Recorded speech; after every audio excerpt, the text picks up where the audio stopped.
Shalom, brothers and sisters. Shalom. Giving honor and praise unto the Most High, the Creator and Maker of heaven and earth. My name is Yeshaya Yisrael of the tribe of Dan of the nation of Israel. This particular presentation, brothers and sisters, we do not intend for it to be long, but we do want to, brothers and sisters, get some things addressed, if we will. So, what do we intend on doing in this particular case, brothers and sisters? Bringing this out to the masses. Why do we get into this matter, brothers and sisters? What is the point and purpose of such? We are on the channels, Mordeh Yeshaya Torah Lessons, as well, brothers and sisters, as the channel Mordeh Yeshaya Old Testament. Also, we are on the Facebook page, Yeshaya Author Danite, for those who are interested. So this is on 3 different platforms. We do not normally, brothers and sisters, get into this subject in this particular case. Nonetheless, we do want to sit there for reference purposes, bring this out to the masses. We know and understand that everybody may not agree with what we're going to go over, why we're going over it, the purpose in going over it, and the matters that we will be addressing. Some may feel that because today is the Sabbath, it is not the timing for such. Some may feel, brothers and sisters, that because some may agree to disagree, that we should not. Nonetheless, we definitely, want to bring this out to the people, brothers and sisters, for reference purposes. We hope and pray that everybody is well and will be better. If I can be heard well and people are in good spirits, please type in the number 4. If I can be heard well and people are in good spirits, please type in the number 4. This subject matter is called Why We Are Old Testament Based Part 3. And what we're going to do now, brothers and sisters, at this point is pull up the PowerPoint, which is 12 slides. We ask you all to get your pens, your pads, your paper, and to take notes. Thank you for that.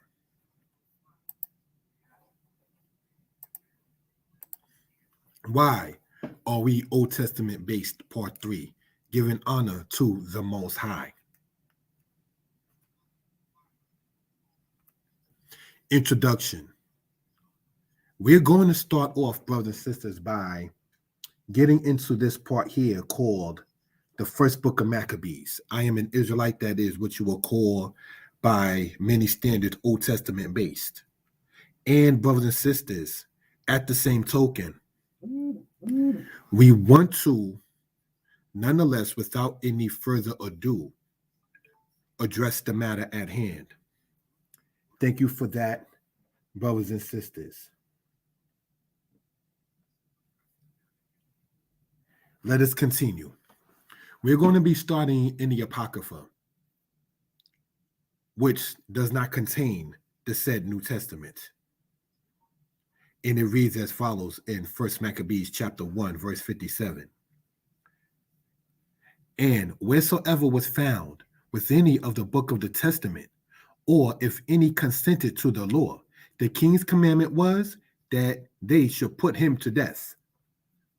So what's being stated is that during the time, brothers and sisters, of Antiochus Epiphanes, the Israelites were being sought after to be put to death if they were what? As it says here. We want to show this with the laser pointer. With any of the book of the Testament. We want to highlight that, if we will, as well, brothers and sisters. All right? Found with any, this is in 1 Maccabees 1, verse 57, of the book of the Testament. What testament, brothers and sisters, did the Greeks not want the Israelites to be reading? What book in slavery in the Western Hemisphere, brothers and sisters, they did not want our people to be reading? Yes, believe it or not, it is the scriptures. Now, when I say scriptures, I'm talking about what is deemed by they of a old New World Order, the Old Testament. What do I mean by that? When you have a New Testament, when you have a new order, when you have new things coming up, when the said Old Testament is called such, you are already establishing a difference in that particular case. Now, who established this difference and why is the point. In a book a brother wrote called Old Testament Israelites Respond to Messianic Israelites, No Disrespect Intended, we address that matter, brothers and sisters. So now, in between the timing of the said Old Testament and the coming of the timing of the said New Testament, we have the writings on record known as the Apocrypha. So in it, we see, brothers and sisters, in the 2nd century BCE, that a gentleman that we're going to talk about later named Antiochus Epiphanes was responsible in bringing Hellenism to the world, including the Israelites, having that brought to them being Hellenism, trying to Hellenize the world, including the Israelites, is what I'm saying in this case. You had to get the Israelites away from their own culture by sometimes the penalty of death. That speaks volumes, brothers and sisters. And goes on to say, or if any consented to the law. So what law are we talking about in this case? We're going to talk about that in this presentation and show historically why we are Old Testament based. Let's continue. Thank you for that. Antiochus IV, he ruled from 175 to 164 BCE. It goes on to say in 1 Maccabees, chapter 1, verse 44 and verse 48, the following. For the king has sent letters by messengers unto Jerusalem and the cities of Judah, that they should follow the strange laws of the land, that they should leave their children uncircumcised. So part of the strange laws of the land was the fact that they were going to leave their children uncircumcised. That is not a Hebrew custom to remain uncircumcised. Deuteronomy 30 is where we read about the circumcision of the heart. Let's remember that. Genesis 17 is where we read about the physical circumcision. So in the Torah, from Genesis to Deuteronomy, never is it the thought for people to be uncircumcised, whether spiritually with their heart, where their mind is at, their mental, or physically in an area where you get circumcised at. What you see there on the right-hand side is an image on a coin of Antiochus Epiphanes. He was, brothers and sisters, of the matter of the Seleucid people, brothers and sisters. After the Battle of Pinion, you had the Seleucids ruling where the Israelites were at. That was fought between the Ptolemies and the Seleucids in history. So if you want further information about this, you can, brothers and sisters, and I will put it when the video is done as a way to watch it, like the side screen toward the end of it, if you will, about the matter of Hanukkah, in which I go into this particular matter much more in depth. All right, historically with Antiochus Epiphanes and so forth. What we care to focus on, brothers and sisters, in this particular case, is the matter of what happened or why we are Old Testament based. What does the New Testament have that makes us Old Testament based? What makes us Tanakh based, or as some would say, Torah based, stay based in what we're talking about? Now, this is not to convey or to bring an idea that Israelites who are Old Testament based are the epitome of righteousness. Absolutely and positively not. What we are saying, brothers and sisters, is that the Torah itself, that we all need to be based upon, is what righteousness is. Let us continue in this manner. Paul of Tarsus, an apostle. Now, when I put the PowerPoint together, I know that there are images in the ancient world of people in the Old and New Testament that show them to be what you call black inside the places in Italy and Russia and places like that. So that's what I went to and looked up in that particular case for this. Now let's read and see what this says. It says, stand fast, therefore, in the liberty wherewith Christ hath made us free, and be not entangled again with the yoke of bondage. Behold, I, Paul, say unto you, that if you be circumcised, Christ shall profit you nothing. For I testify again to every man that is circumcised, that he is a debtor to do the whole law. Christ is become of no effect unto you. Whosoever of you are justified by the law, you are falling from grace. For we through the Spirit wait for hope of righteousness by faith. For in Jesus Christ neither circumcision availeth anything, nor uncircumcision, but faith which works by love.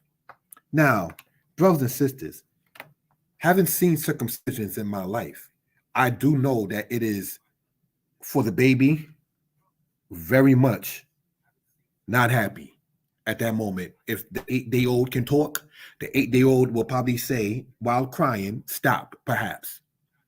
But there's not been a brother in the understanding of Israel that ever said they regret having gotten circumcised, whether they came in the understanding of Israel as a teenager or in their 20s or so and got it done once they found out about this way of life.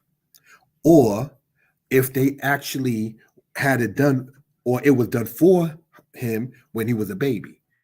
There's not a man that regrets being circumcised. Being circumcised, brothers and sisters, prevents a thing for males that is referred to as, and I don't mean to sound nasty, that is referred to as spagma. If I'm mispronouncing it, let me know. What that is, brothers and sisters, is when dirt, urine, etc., gets trapped in the area of the what would have been circumcised and it sits there. It produces smells that's not pleasant, brothers and sisters, and so forth and so on. So when a baby is circumcised on the 8th day, when you read in Genesis chapter 17, when you read in your own time in Leviticus chapter 12, you will find out, if you care to study it, that vitamin K is the highest in a baby's life when a baby is 8 days old. What does vitamin K do? Vitamin K, brothers and sisters, promotes blood clotting. That is needed once it comes down to a circumcision because there is blood that goes along with it. It's a health matter, brothers and sisters, in that particular case as well. Shalom, my brother, Azar Yahu Malaki. How you doing, Aki? So these things, brothers and sisters, are things we care to bring out and point out for reference purposes. All right? It goes on to say, in this particular case, if we will, right?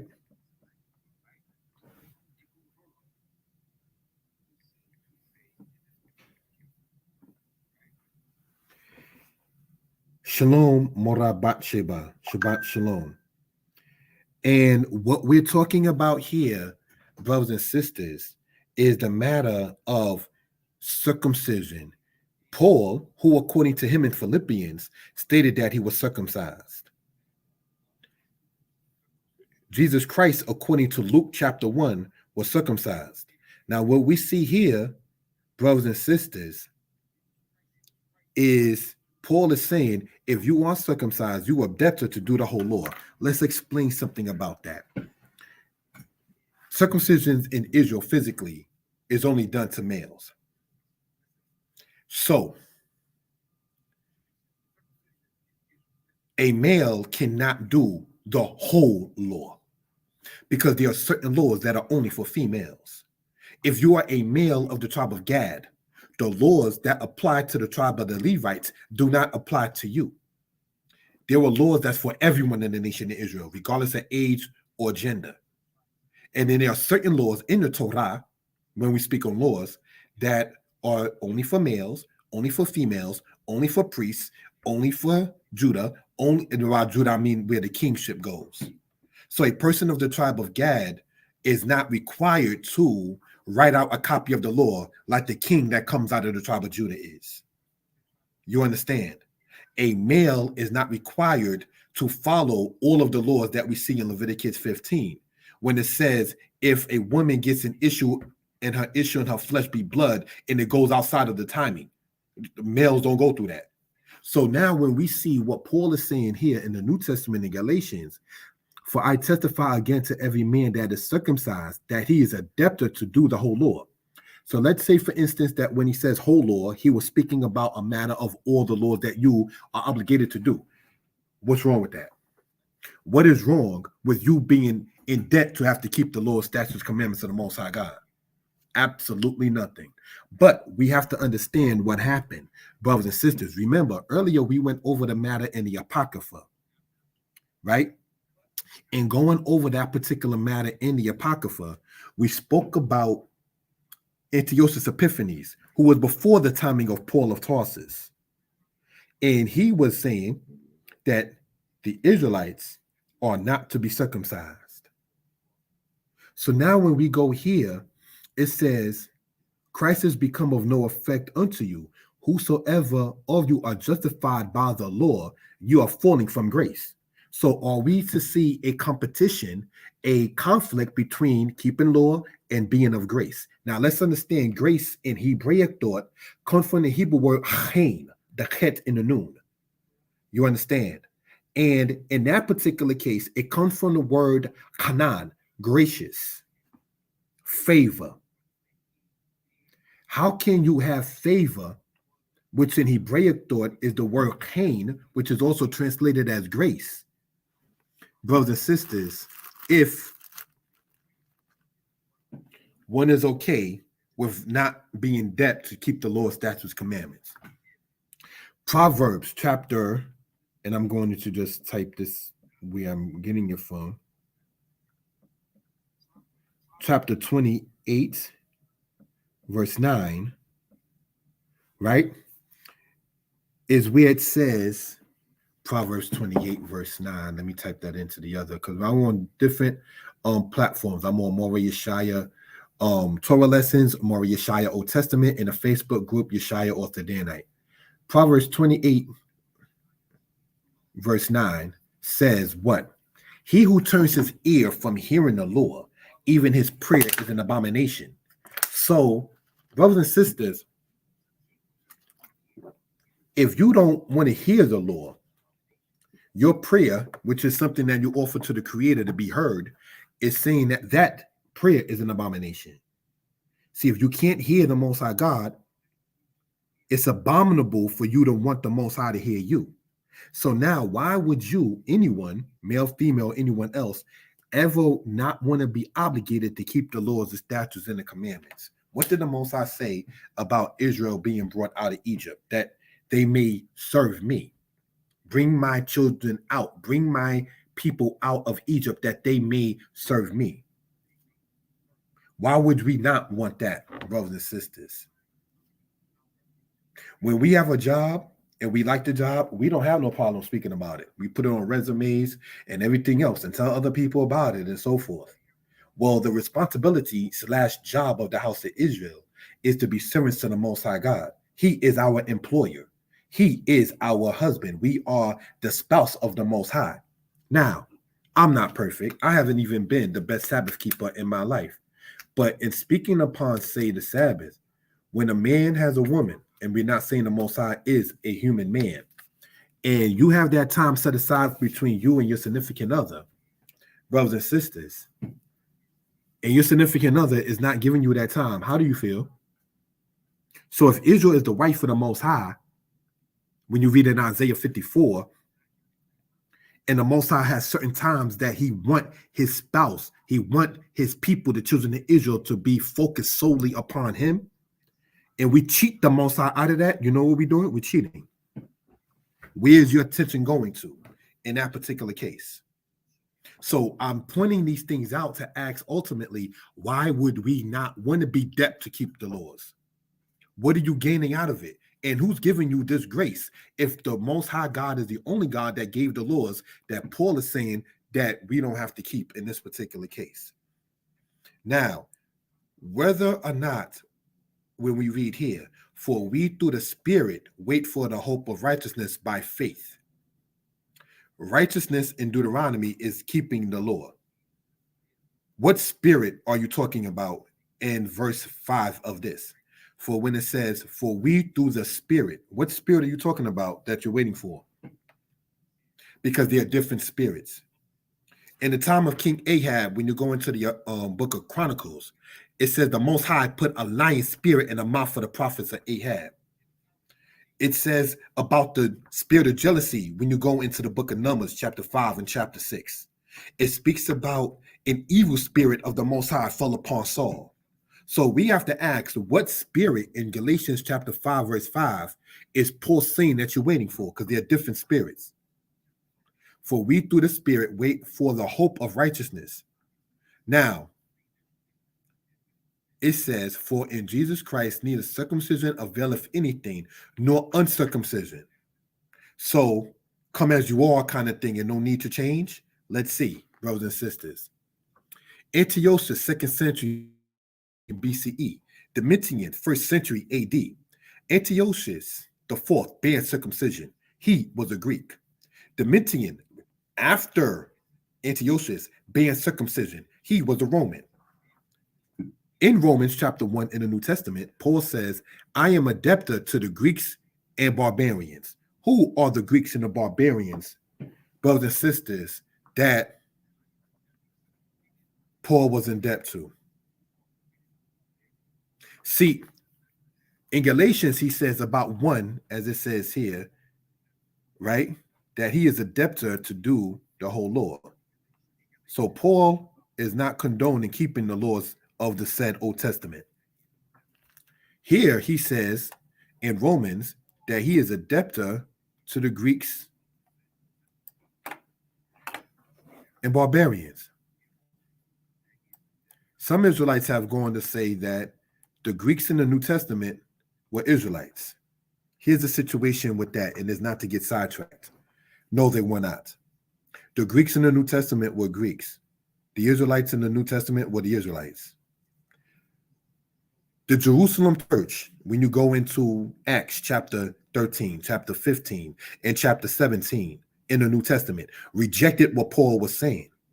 So now, by the time we see that Paul being rejected, when you go certainly in Acts chapter 13, it says that it was deemed for you to see salvation first. But now we turn to the Gentiles, for it is written, the light shall come to the Gentiles. And trying in Acts 13 to cite, for those who will understand where the book is coming from, to trying to cite Isaiah, the prophet, when Isaiah said light to the Gentiles, those Gentiles Isaiah was talking about were not Israelites. Israel was supposed to be the light to the Gentiles. It's not that Israel walked in darkness and then became the Gentiles by default in Scripture, Old or New Testament. No, that's not the matter in that particular case. So when he is saying in Galatians that if you are circumcised, you are debtor to keep the whole law, then we see what he's saying here, that he, Paul, is a debtor to the Greeks. So obviously he was following a custom and teaching a custom that, brothers and sisters, was not of the house of Israel. It goes on to say in Galatians 3, there is neither Jew nor Greek in Christ Jesus. Now, brothers and sisters, in the book of Zechariah, the Most High said that he will raise up the sons of Judah against the sons of Javan. Do you know who Javan is? Greece. Or Yawan in Hebrew, that's Greece. So the Most High in the Old, in the said Old Testament, said that he will raise up the sons of Judah against the sons of Greece.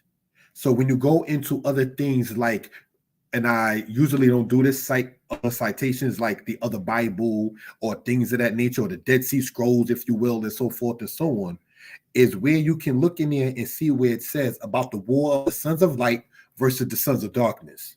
The sons of darkness were the children of Japhet when you go into those other kind of writings. The sons of light were the children of Israel when you go in those other kind of writings. So when it says here, there is neither Jew nor Greek, how is that? When the history shows you that the Greeks and the Jews, that's to say the Greeks, the Ionians of Greece, and the Jews of Judah, the tribe of Judah, the nation of Israel, were not friends. See, Israel was fighting off. If I can be heard well and people are in good spirits, I ask you, please type in the number 4. If I can be heard well and people are in good spirits, please type in the number 4.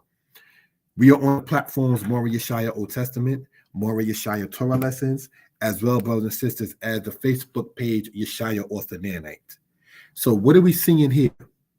There is neither Jew nor Greek in Christ Jesus. But meanwhile, the Israelites in history have been trying for quite a while to rid themselves of Hellenism. Before Paul, brothers and sisters, you had it to where, thank you for that, my brother, servants of Yahweh. Shalom, Aki, how you doing? For typing in the number 4. Thank you for that. You had it to where people were saying, with Antiochus Epiphanes, to sit there and stop the circumcision.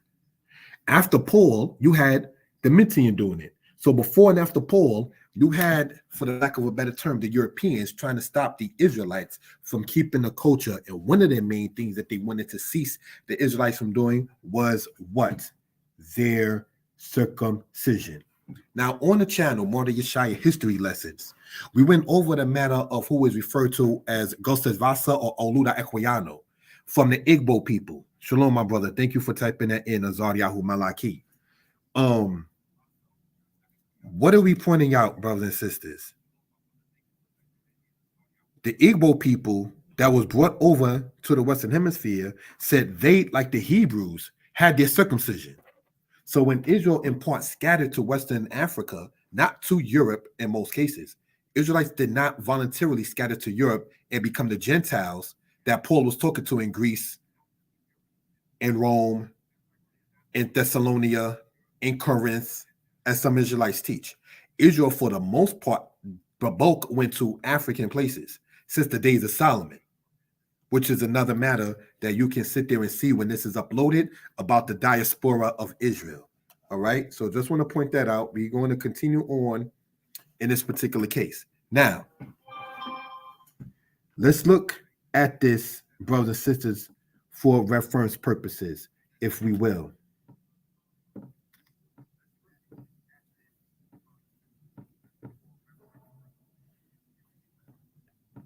Sorry, I wanted to sit there and quickly address that in that manner.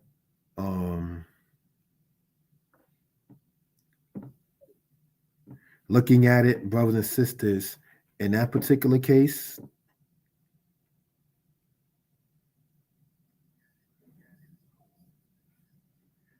we will continue in this manner. Thank you for that, family. Paul is saying there's neither Jew nor Greek. If the Israelites were the Greeks that were mentioned in Acts and other places like that in the New Testament, then why not just call them Jews and Jews who don't keep the way?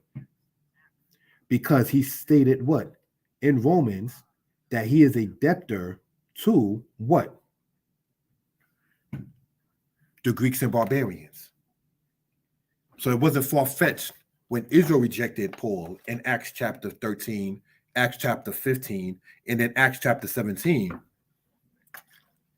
that Paul will go over to the quote the Gentiles. But we want to emphasize he's in Isaiah saying be a light to the Gentiles. Isaiah wasn't talking about the Gentiles of being Israel in that case. So if I can be heard well, people in good spirits, please type in the number 4. We're going to emphasize that maybe everyone may not agree with two things. Either one, some people feel you shouldn't go over this kind of thing on the Sabbath. I disagree with that. Some people feel that the matter of the Old Testament and the New Testament being together is a good thing or should be as such. But brothers and sisters, when Israel left in 70 AD and when Israel left in 135 AD, they did not have a Bible. They had what Antiochus Epiphanes wanted to get rid of, which was the Testament, which today is the said Old Testament. So when you read about the situation with the matter with 70 AD, in the battle with Masada, in the Kittos battle that happened in 115 AD, and the battle of Bar Kokhba that happened in 135 AD, Israelites at that time did not have what is today called the New Testament. That's something we want to point out for reference purposes. The other matter is by the time Israel got into the Holy Land under the leadership of Joshua, the only book that they had was the Torah. So who was noted in the scriptures as being righteous if you wasn't Torah based. Let's continue, brothers and sisters. Thank you for that. 1 Corinthians 7, verse 18 or verse 20. Is any man called being uncircumcised? Pardon me, I stand corrected. Let me read it right. Is any man called being circumcised? Let him not become uncircumcised. Is any man called in uncircumcision? Let him not be circumcised. Circumcision is nothing, and uncircumcision is nothing, but the keeping of the commandments of God. Let every man abide in the same calling wherein he was called. Brothers and sisters, Abraham was told that everybody in his house in Genesis 17 was to be circumcised. Exodus chapter 12 tells us, brothers and sisters, that if anybody that's not an Israelite were to come and keep the Passover, that all the males must be circumcised. So in Israelite culture, you don't come in the calling and remain the same way as you are. We pointed out already that there is the spiritual circumcision that Deuteronomy 30 in the Torah talks about.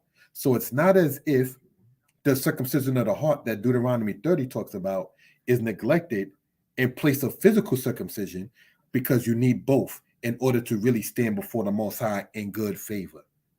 Physical and spiritual circumcision. Now, having seen circumcisions, they're generally less than a half hour. And the baby, and I've seen about maybe 6 of them growing up in the understanding of Israel. I've seen about maybe 6 circumcisions. They are happy less than an hour after the circumcision. Sometimes the mothers become emotional when their baby's being circumcised and cry with the baby. But I promise you, being a man in this understanding, I myself, and it's not to get too personal, and I know any other brother is not unhappy for being circumcised. None of us asked our mother, father, grandparents, guardians, why come you circumcised me? No. That has not happened. Correct me if I'm wrong. So whether Paul in Corinthians is talking about physical and or spiritual mental circumcision, you're not supposed to, as he says in verse 20, let every man abide in the same calling wherein he was called. Because you can't be called by the Most High and be the same as you was before then. It just can't be in that case. The Most High told the prophet Isaiah that his sin is expiated. Because when Isaiah was called as a prophet, he said, I'm of unclean lips in the midst of people of unclean lips. In Isaiah chapter 1, and when you go in Isaiah chapter 6, the Most High said, your sin is expiated. The Most High had the power to expiate one sin. So even in the calling of the holy prophet Isaiah, he stated that he is of unclean lips. But the Most High changed that. So you can't, as it says there in 1 Corinthians 7:20, let every man abide in the same calling, because you got to change. The Most High will change you. When Moses came to Israel, after he spoke and communed with the Most High, and the Most High communed and spoke with him, he didn't know that beams of light came from him. He was a changed man in many cases. So now let's say Paul is speaking about mental/spiritual circumcision. You're going to be called being uncircumcised spiritually and have that foreskin on you. You're going to have that foreskin on your heart when Deuteronomy already tells you circumcise the foreskin of your heart. You're going to sit there and allow that to sit there and be a part of your character? No, brothers and sisters. Shalom, my brother Yirmiyahu. We cannot sit there and do that in Israel. There are several brothers who came in this understanding being over 10 years old and got circumcised after. They came in this understanding.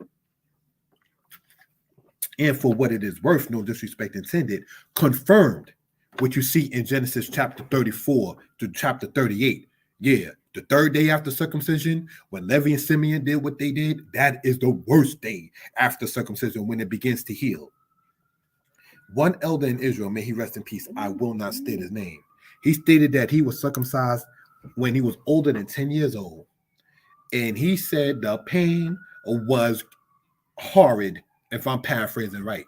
But afterward, you don't sit there and see that man complaining about that. I've seen, like I stated, about 6 babies in Israel being circumcised. And less than an hour after that, when people are socializing and hanging out with each other and so forth and so on, the baby is chill. They give the baby a little bit of wine on the mouth to sit there and get rid of the pain. They make sure the knives and everything else is sterilized and so forth. And the whole thing takes less than a half hour. Yeah, the baby does cry. We're not going to exaggerate. The baby cries during that. But that baby going to appreciate it when it's older. You understand? Real talk, brothers and sisters in that case. They still do circumcisions in these days and times. You can go to the hospital and get one done. The way they do it now, physically, causes a lot less pain, and you still get the same result. They take the organ of the male, put it inside of a tube-like thing where there is a sharp thing to cut the foreskin off, a little bit of blood. They give you, after numbing you, to my knowledge, you understand? Prescription pills, and you good. So there is no law that said that it has to be with a knife or flint, that you got to sit there and use scissors, that you got to sit there and use rocks in order to sit there and get it done. But brothers and sisters, we know that the circumcision is very important. And as we pointed out, for what it is worth, vitamin K produces blood clotting. And when a baby male is 8 days old, that is when the baby male has the most amount of vitamin K in one's body. So when we get back to see what Paul is saying, who said what? Circumcision is nothing and uncircumcision is nothing in Corinthians, but he said in Philippians that he was circumcised. And Jesus Christ, according to Luke chapter 1, was circumcised. So when we read earlier in Galatians that Christ will become no effect to you, how is Jesus effective of Christ or vice versa? If you being circumcised, Christ will have no effect on you when Jesus was circumcised in Luke 1. I don't want to sound tongue-tied or anything of that sort, but these are some of the reasons when we say why we are Old Testament based. These is why. This and other reasons. The two main stars of the New Testament, and I don't say that to be disrespectful, is Paul and Jesus Christ. And according to the New Testament, both were circumcised. But in order to fit Hellenism in, following the pattern of Antiochus Epiphanes, and later picked up by the Roman Emperor Domitian, get the people to not be circumcised. Get the people to not be circumcised. Why they focused on how the private parts of the male look. Remember in the Apocrypha when it starts to talk about wickedness was in the earth in those days, in the time of Hellenism, Israelites didn't see it as Hellenes, which is the Greek word meaning light, like empowerment or illuminated or secret orders where they do certain rituals, where they suggest you be uncircumcised, where they go in these lodges, for those who know where I'm going with this, and they perform rituals, where you find people today like Cat Williams talking about, I'm glad I didn't go to them Hollywood parties. What are you into that you're so Greco-Roman / American, so focused on making sure the people in their genitals are having their foreskin there? What are you so focused on that for? That's something that Israel's supposed to sit there and get rid of. So you can't remain in the same corner where when you was called, brothers and sisters, in this particular case. There was a program to get rid of the culture of Israel because they seen, as Psalm 83 points out, that the nations made a tumult and made a confederacy to cut the name of Israel off. Okay, we can't do it physically because these people, as the Most High stated to Jeremiah, as long as there's a sun, moon, and stars, and the Most High controls the ordinances of earth and heaven, that Israel will be.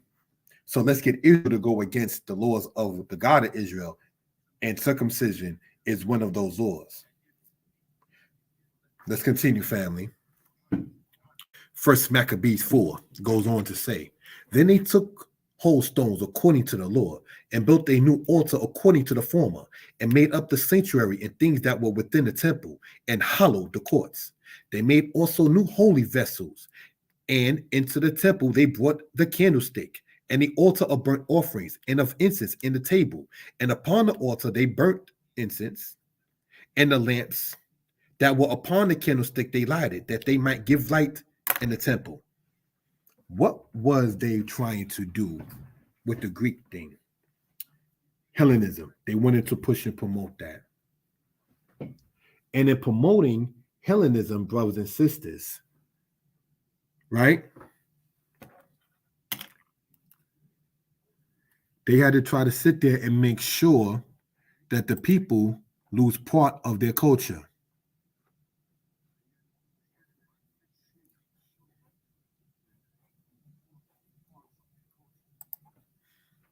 I'm going to put that T there in that case, right? So now when we get into which leads into the timing of Hanukkah, right? It says what, brothers and sisters? They made also new holy vessels, and into the temple they brought the candlestick. What is the candlestick? The menorah. We're going to go over that in a minute.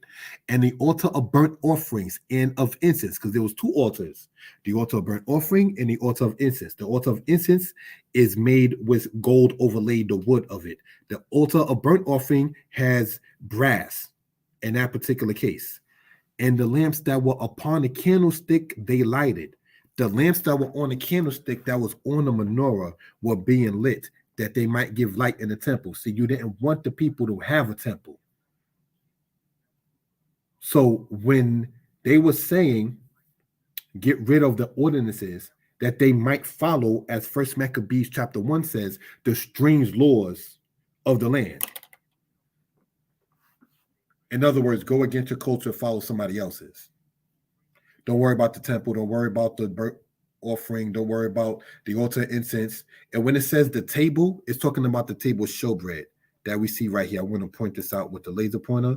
First Maccabees 4. When it says the table, talking about the table showbread. So you have the table showbread, the altar incense, the burnt offering, altar, and the menorah. Those are things that were items, brothers and sisters, that they didn't want the Israelites to sit there and deal with and be around and about. Get Israel to go against their culture. That was their goal. Subscribe to the channel. Menorah, as we were talking there. Second of the menorah in Jerusalem. That is from the Arch of Titus that Domitian had set up in 81 AD after the death of Titus. Brothers and sisters, in commemoration of what the Romans did in carrying out the menorah. Now, the reason why some people have a menorah that has 4 branches out of each side is because in Judaism, they want to say that they don't want to mimic the real menorah, so they make a menorah that looks different than the original way Exodus says. That's why that is in that case. But brothers and sisters, when we look at this here, in that case, and I'm shown being carrying it out in the matter of the 1st century AD, where were they bringing it to? They were bringing Israelite things into their museums, into their monasteries, into their chambers for quite some time now. It's not new, brothers and sisters. So, behold, his soul is puffed up. It is not upright in him, but the righteous shall live by his faith. Habakkuk chapter 2. You shall therefore keep my statutes and my ordinances, which if a man do, he shall live by them. I am Yah, Leviticus 18. So we see Habakkuk talking about the just live, the righteous live by his faith. Now in Galatians 3, we see, but that no man is justified by the law in the sight of God, for it is evident that the just shall live by faith. Now just meaning justice, meaning righteous, live by faith. Now let's understand, faith in Hebraic thought that you see in Habakkuk on the top of this slide is different than the faith that Paul is talking about when you see in Galatians. Emunah is the Hebrew word for faith. It means loyalty. It means where your belief is at. It means what you're dedicated to. Emunah, from the word aman in Hebrew, means to agree. The Hebrew word aminet means nurse, like a nurse that's in the doctor profession. So in Hebraic thought, what you're faithful to is what you will entertain, what you will nurture. A nurse nurtures and brings into life the focus of a matter in Hebraic thought. From emunah, aman, aminet. brothers and sisters, looking at it from a Hebraic stance. What it means in Greek thought, I'm not sure. Because you can't be faithful. You can't have that. And knowing what it says, ye shall therefore keep my statutes and my ordinances, which if a man do, he shall live by them. Then say, as we see there in Leviticus, and then sit there and state that no man is justified by the law, when it distinctly says statutes, ordinances, if a man do, shall live by them. You're not known as being upright in Hebraic thought if you're not having laws. You can't get rid of laws and then have, by the Spirit, whatever spirit that is, that he spoke about earlier, you can't sit there and get rid of that and everything be all right in that particular case. So let's continue in this particular matter. Daniel 8, speaking of the Greek leader. And out of one of them came forth a little horn, which was exceeding great toward the south and toward the east and toward the pleasant land. And it waxed great even to the host of heaven. And it cast down some of the hosts and of the stars to the ground and stamped upon them. Yea, he magnified himself even to the prince of the hosts. And by him the daily sacrifice was taken away, and the place of his sanctuary was cast down. And the host was given him against the daily sacrifice by reason of transgression. And it cast down the truth to the ground and practiced and prospered.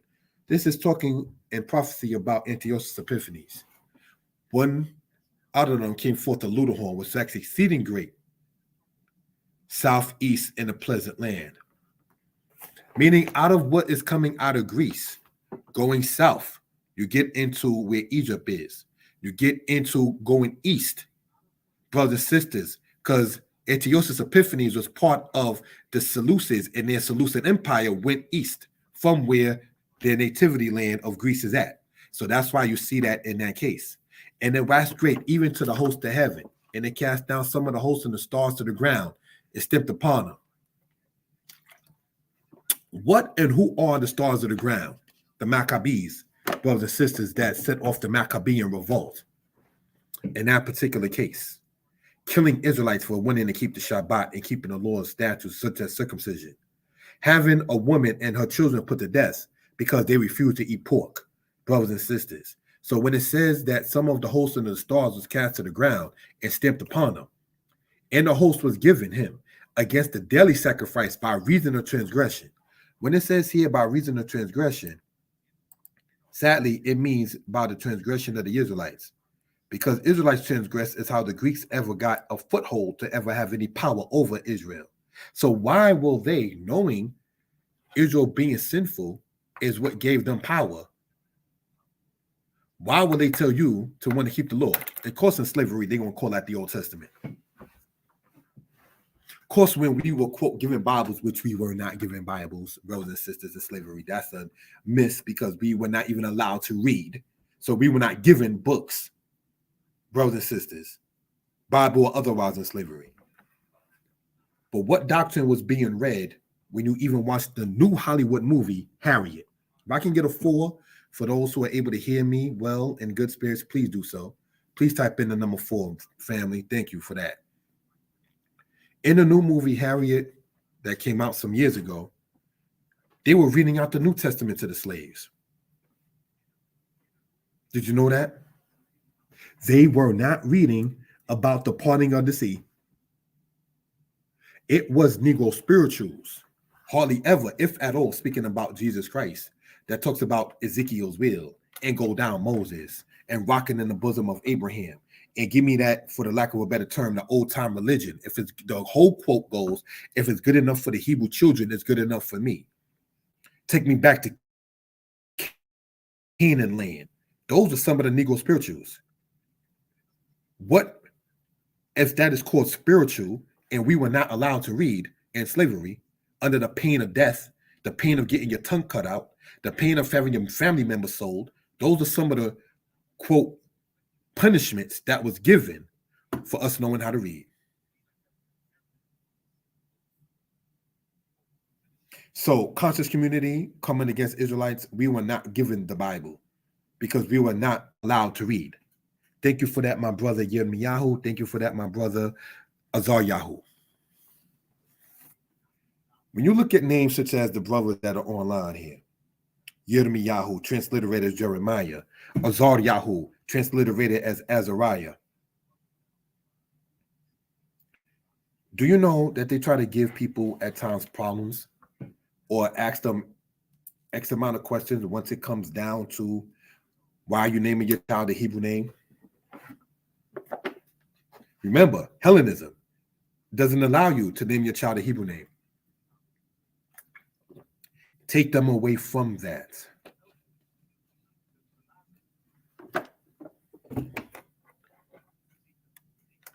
And they cast down truth to the ground. Cast down the truth to the ground. What is the truth according to the scriptures? Psalms 119 tells us that the truth, thy Lord, is the truth in Psalms 119. So when it says cast down the truth to the ground, it's talking about casting the Lord down. This is talking about the Greek leader. He cast down the truth, which according to Psalms 119 is the law, the Torah, cast it to the ground, and then you got Hellenism. And under the tractates of Hellenism, you're going to have people uncircumcised, which goes against the commandments of the Most High. So now when we get into why we are Old Testament based, part 3, who was Paul in debt to in Romans? He said to the Greeks and the barbarians. We have pointed out that the Greeks in the New Testament are not Israelites, like some have stated. So who was Paul batting for? Especially saying that he was circumcised and of the tribe of Benjamin in Philippians. Are you going to bat for the tribe of Benjamin? Of the house of Israel? Let's continue. Malachi and Maccabees. Remember ye the law of Moses, my servant, which I commanded unto him in Horeb. Horeb is Sinai, for all Israel with statutes and judgments. Malachi, like the name my brother has there, Malachi chapter 4. To the end that they might forget the law and change all the ordinances. First Maccabees chapter 1. Antiochus Epiphanes telling Israel before Paul after Antiochus Epiphanes, and Domitian after both Paul and Antiochus Epiphanes, speaking against getting circumcision. The purpose was, as it pointed out, we just read in First Maccabees, to the end that they, Israel, might forget the law and change all the ordinances. What ordinances were being changed, brothers and sisters? We're going to point this out in the next presentation next month or two about why we're Old Testament based, part 4.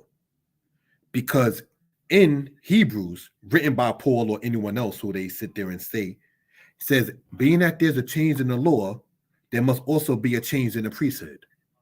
That's in the New Testament, that there is a change in the law. So now, when you see here, brothers and sisters, sorry, getting back to this point over here, right?